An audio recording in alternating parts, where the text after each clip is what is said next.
Genghis Khan, the name alone brings up these images of just unparalleled brutality, right?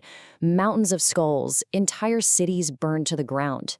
And look, that reputation, it's definitely well earned. But what if I told you that behind all that horror, there was a cold, calculated, and frankly, a terrifyingly effective strategy? Let's dig in and uncover the brutal genius behind the Mongol terror. To really get the sheer impact of the Mongol conquests, you just have to listen to the people who were actually there. The 13th century Persian historian Malik Giovanni, he summed it up with this chilling line. They came, they sapped, which means they dug under the city walls. They burnt, they slew, they plundered, and they departed.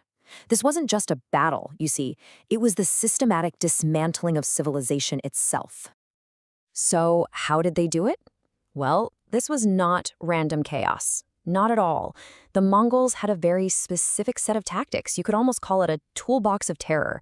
And it was designed to break not just the walls of a city, but the human will to even resist. First up in their toolbox, weaponizing hunger.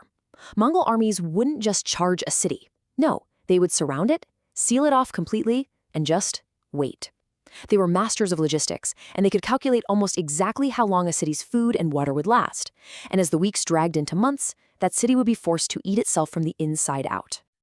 And this is the horrifying endpoint of that strategy. Giuliani describes the siege of Merv, where the starvation got so bad that the very idea of what food is was just erased. This wasn't just about winning a siege.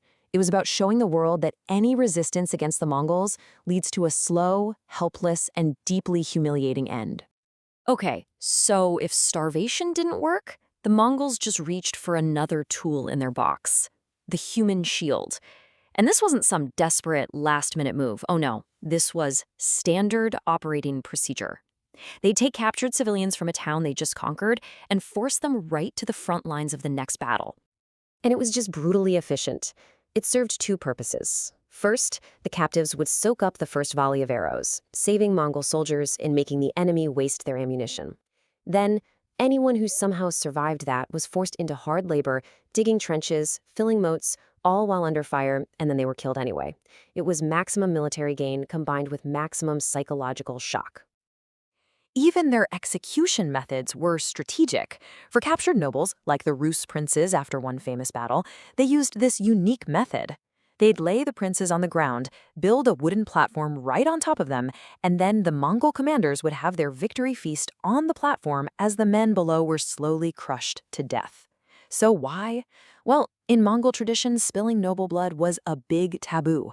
This method was technically bloodless, but it absolutely maximized the suffering and humiliation.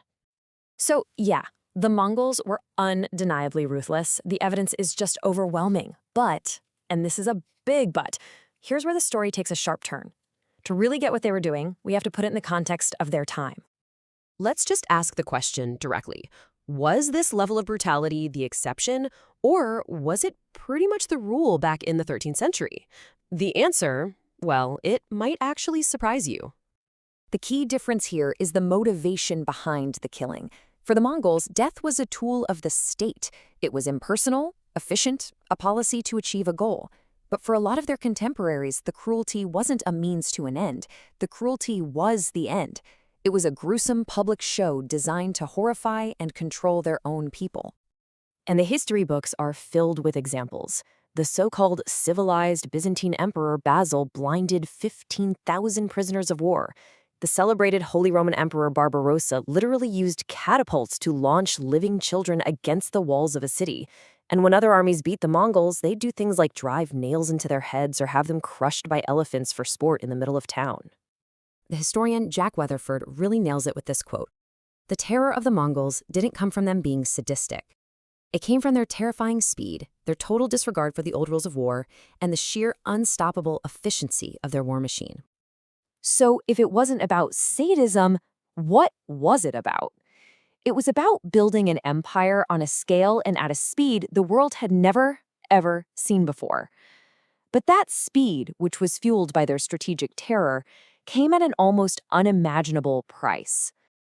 And I mean, let's be honest, this strategy worked, at least in the short term. Just look at this map. The growth was explosive. In just a few decades, Genghis Khan and his sons and grandsons forged the largest single land empire in human history. Their policy was simple: surrender or be annihilated. And it was brutally effective. But here's the other side of that coin. For the lands they conquered, the cost was total devastation. This chart shows the economic collapse in places like Persia. I mean, we're talking about an economic decline of up to 80%. It's just staggering. To really grasp that devastation, though, we have to look at the human cost. And these are conservative estimates for just a few of the cities that chose to resist. The numbers are just hard to even comprehend. The sack of Baghdad in 1258 might have killed over 200,000 people. It effectively brought the Islamic Golden Age to a sudden, violent end. And the consequences of this echoed for centuries. See, the Mongols didn't just kill people, they destroyed the very systems that keep a civilization going. They wrecked ancient irrigation systems in Persia, turning fertile land into desert. They burned libraries, like Baghdad's famous House of Wisdom, wiping out irreplaceable knowledge forever. Some of the world's greatest cities were just erased from the map. So their greatest weapon ended up also being their greatest weakness. The very same brutality that allowed them to conquer so fast also fueled endless resistance and rebellion. It sowed the seeds of the empire's own decline. And that brings us to our final question. What is the legacy of this brutal, world-changing strategy? Because as we're about to see, it's a lot more than just a chapter in an old history book. And that leaves us with this final thought.